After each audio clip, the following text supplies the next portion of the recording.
আমি যেদিন কান্না করেছিলাম সেদিন আমি আমার এটিএম বইয়ে লাস্ট পেজে লিখেছিলাম আমি 6 তারিখে হাসবো। তোমার বাবা মা চান্স পাওয়ার পরে তোমাকে বলবে যে আমার ছেলে ঢাকা বিশ্ববিদ্যালয়ে পড়ে। আমি আমার স্কুলে যে প্রধান শিক্ষক ছিল উনি বলতো একটা স্টুডেন্টের 4টা চাকা, বাবা মা শিক্ষক এবং সে নিজে।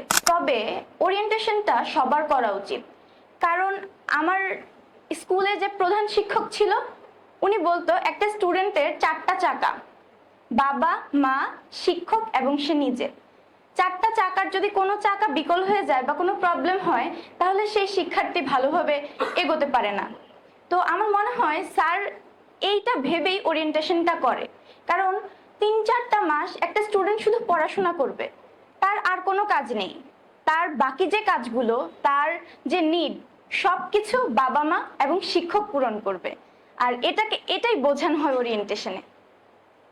আমরা যদি সবাই চাই যে আমাদের পাস্টটা বদলে ফেলি, আমাদের পাস্টে যদি খারাপ কিছু থাকে আমরা সেগুলো বদলে, বা অনেকেই আছো ঢাকায় আগে পড়তে চেয়েছো কিন্তু পড়তে পারোনি, অনেকের ইচ্ছা থাকে যে ভিকারুননিসা, হলি ক্রস, তারপর হচ্ছে নটরডেম, এগুলো তো পড়বো, হয়তোবা অনেককে দেয়নি। তো এই কষ্টগুলো তোমরা যদি এখন দূর করে ফেলতে চাও, যে আমরা এত সবাই এখানে, আমি সবাইকে দেখলাম যে বাইরে ছেলে ঢাকার, এটা নিয়ে তোমরা কখনো মন খারাপ করবে না। বা তোমার এমনও হতে পারে তুমি সেখানে ফার্স্ট গার্ল ছিলে না, ফার্স্ট বয় ছিলে না, তোমার এটাও কষ্ট থাকতে পারে, কিন্তু এখন তোমার একটা সুযোগ এসেছে, তুমি তোমার সবকিছু চেঞ্জ করে ফেলবে।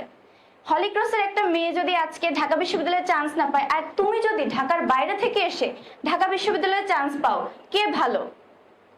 আমাদের সবার যদি এখন 18-19 বছর হয়ে থাকে, এই 18-19 বছরে যারা ঢাকা বিশ্ববিদ্যালয়ে চান্স পায় তাদের লেভেলটাই ভালো। সে আগে কি করেছে সেটা তার কোনো ম্যাটার করে না। তো তোমার নিজের আইডেন্টিটি, তোমার বাবা মা আগে বলতো, তুমি আগে বলতে যে আমি অমুকের ছেলে অমুকের মেয়ে। তোমার বাবা মা চান্স পাওয়ার পরে তোমাকে বলবে যে আমার ছেলে ঢাকা বিশ্ববিদ্যালয়ে পড়ে, আমি ওর ছেলে। তোমাকে এখানে দেখতে আসলে তোমার আইডেন্টিটি দিয়ে তোমাকে খুঁজে বের করবে। এটার যে আনন্দ, এটার যে ফিলিংস, এটা তো কখনো বলে বোঝানো যায় না। তো তোমাদের মধ্যে এই স্পৃহা থাকতে হবে যে আমরা নিজেকে কোথায় দেখতে চাই। আমরা সবসময় চাইবো আমাদের বাবা মা খুশি থাকুক। আমার আমার একজন ফ্রেন্ড আছে, আমি আরেকটা জিনিস বলতে চাই, আমি কিন্তু এইচএসসি তে গোল্ডেন পাইনি, স্কলারশিপও পাইনি।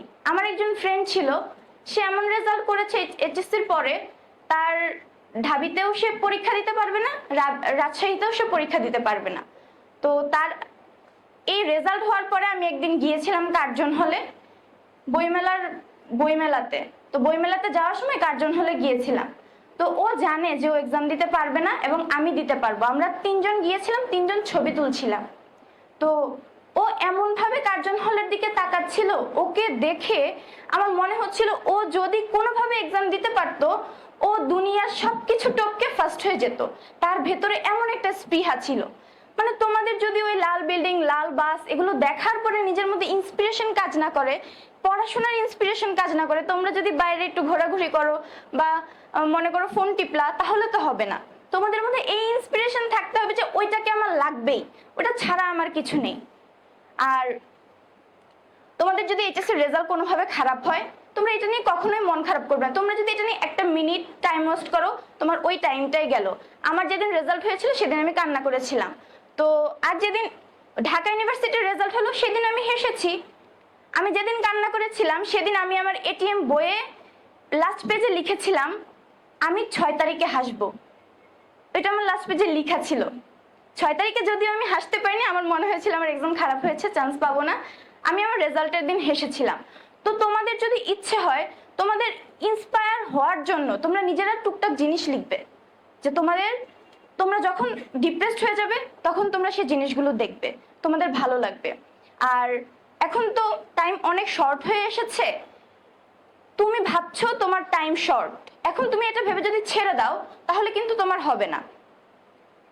যারা এই 3 মাস পড়াশোনা করবে তারাই চান্স পাবে, আর যারা 3 মাস ভাববে যে পড়বো কি পড়বো না, পড়বো কি পড়বো না, এমন করতে করতে 3 মাস চলে যাবে, চান্স আর হবে না। যে গোল্ডেন এ প্লাস পাবে না সেও তো চান্স পাবে, আর যে গোল্ডেন এ প্লাস পেলো সেও যদি পড়াশোনা না করে সে কি চান্স পাবে? সে কি জানে পরীক্ষায় কি আসে? তুমি পড়েছো, তুমি জানো পরীক্ষায় কি আসে। যে গোল্ডেন পেয়েছে সে তো এইচএসসি তে পেয়েছে, অ্যাডমিশনে তো সে কিছু করেনি। তো অ্যাডমিশনটা ফুল ডিফারেন্ট। 3 মাস তুমি কি করছো এর উপর ডিপেন্ড করেই তোমার রেজাল্ট আসবে। তো আমি বলবো বাইরে থেকে এসেছো, অনেক কিছু নতুন লাগবে, এসব এসব কোনো কিছু করো না। তোমার নতুন কিছুর এক্সপিরিয়েন্স করার দরকার নেই।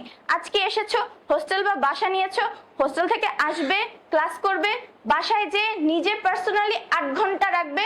8 ঘন্টার মধ্যে এখানে যদি ম্যাক্সিমাম বি ইউনিট থাকে, তো বাংলা ইংলিশ 3 ঘন্টা, বাংলা 2.5 ঘন্টা, জিকে 2.5 ঘন্টা, এভাবে পড়াশোনা শুরু করবে। আর প্রত্যেকটা দিনের লেকচার শিট প্রতিদিন শেষ করবে। আর তোমাদের মধ্যে এই একটা প্রবণতা থাকে যে ইউসিসি তে যাচ্ছি, আমার কয়েকটা ফ্রেন্ড ক্লাসে যাচ্ছে, প্রথমে সবাই সিরিয়াস থাকে, পরে অনেকে ভাবে কি যে হবে কি হবে না, তো যাব না। এই জিনিসটা করবে না, নিজের উপর কনফিডেন্স রাখবে, নিজে সিরিয়াস হবে। তোমার ফ্রেন্ড কি করলো এটা তো তোমার দেখার বিষয় না।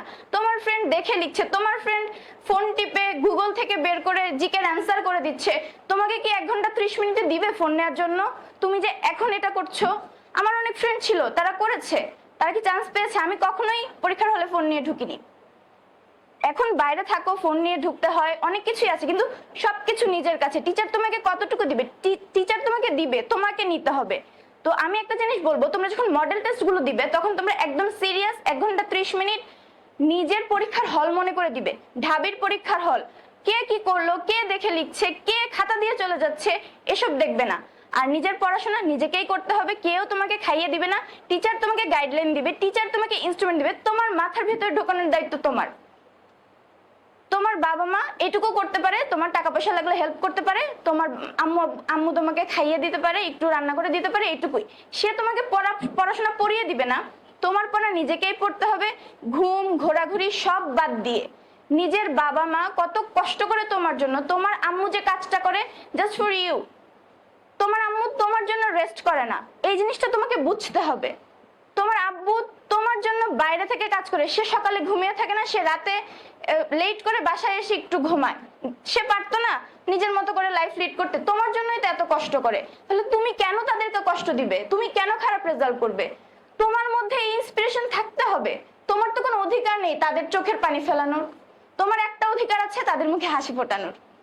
তো তোমরা এই জিনিসটা ট্রাই করবে রেজাল্টের মাধ্যমে তাদের মুখে হাসি ফোটাতে। তারা তোমার কাছে টাকা পয়সা চায় না, তারা একটা জিনিস চায়, আমার ছেলে মেয়ে ভালো বিশ্ববিদ্যালয়ে পড়ুক, ভালো একটা কিছু করুক, আমি যেন বুক ফুলিয়ে আমার আশেপাশে আমার প্রতিবেশীদের কাছে কিছু বলতে পারি। আমি আর কথা বাড়াবো না, তোমাদের কাছে এটাই অনুরোধ থাকবে, কালকে থেকে ক্লাস শুরু হবে, টিচারদের কথা শুনবে, নিজে বন্ধু বান্ধবদের কথা না শুনে নিজের মতো করে পড়াশোনা করবে।